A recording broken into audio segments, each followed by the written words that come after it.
दोस्तों नमस्कार, मैं सुबोध कुमार। आप देख रहे हैं खबर नेशनल टाइम्स। और आज की बात करें तो आज बहुजन समाज पार्टी के द्वारा बड़ा कार्यक्रम था ज्ञापन देने को। जैसे कि आप जानते होंगे कि अमित शाह देश के गृह मंत्री के द्वारा बाबा साहब को लेकर बयान दिया गया था। अम्बेडकर नाम लेना एक फैशन हो गया है। अम्बेडकर यदि आपने भगवान का नाम लिया होता इतनी बार तो शायद आपको स्वर्ग मिल गया होता। तो मेरे साथ ममता जी उपस्थित हैं। जी, क्या कहेंगी जिस तरह से गृह मंत्री ने बयान दिया है? पहले तो सभी साथियों को नमो बुद्धाय, जय भीम। हाँ। और जिस तरीके से अम्बेडकर चल रहा है पूरे देश में, अम्बेडकर पहले तो कोई नाम नहीं, एक ब्रांड है। जो भी अगर अम्बेडकर को पढ़ लेता है उसका जीवन बदल जाता है। क्योंकि डॉक्टर बाबा साहब भीमराव अम्बेडकर जो है एक मानी जानी हस्ती है। भारत देश में नहीं बल्कि विदेशों में बाबा साहब को माना जाता है।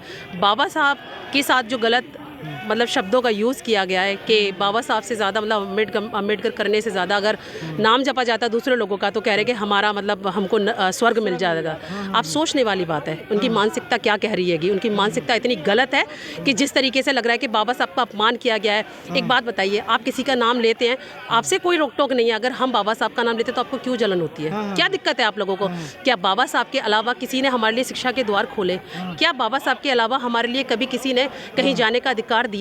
हमें पानी पीने का अधिकार नहीं था, वो किसी और ने दिया? तो क्यों ना बाबा साहब को ही माने हम। उन्होंने तो यही कहा कि सिर्फ भगवान का नाम जो लेगा वो स्वर्ग में जाएगा। तो हमें ज़रूरत ही नहीं है, हमारा स्वर्ग तो यही है जो बाबा साहब ने हमें दे दिया है।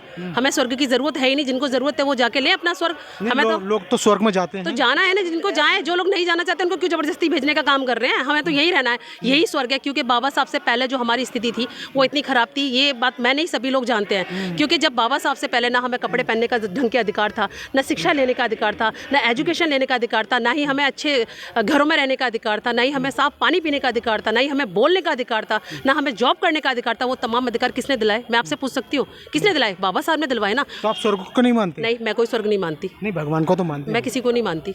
मैं सिर्फ बाबा साहब और तथागत बुद्ध को मानती हूँ। उनके अलावा मैं किसी को नहीं मानती। मुझे ज़रूरत भी नहीं है मानने की।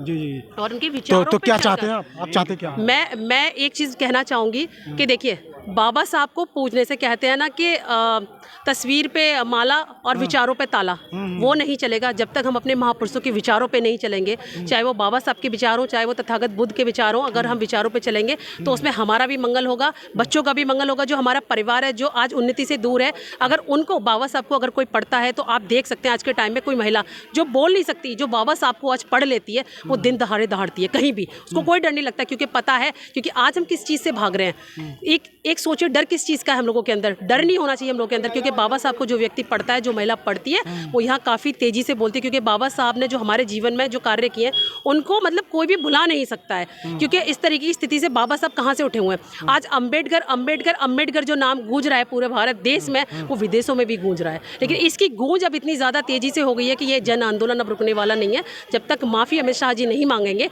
जब तक ये ऐसे ही चलता रहेगा। जी। देखिएगा, जब तक माफ़ी नहीं मांगेंगे तब तक ये ऐसे ही चलता रहेगा। मैं सुबोध कुमार, खबर नेशनल टाइम्स, बहुत बहुत धन्यवाद।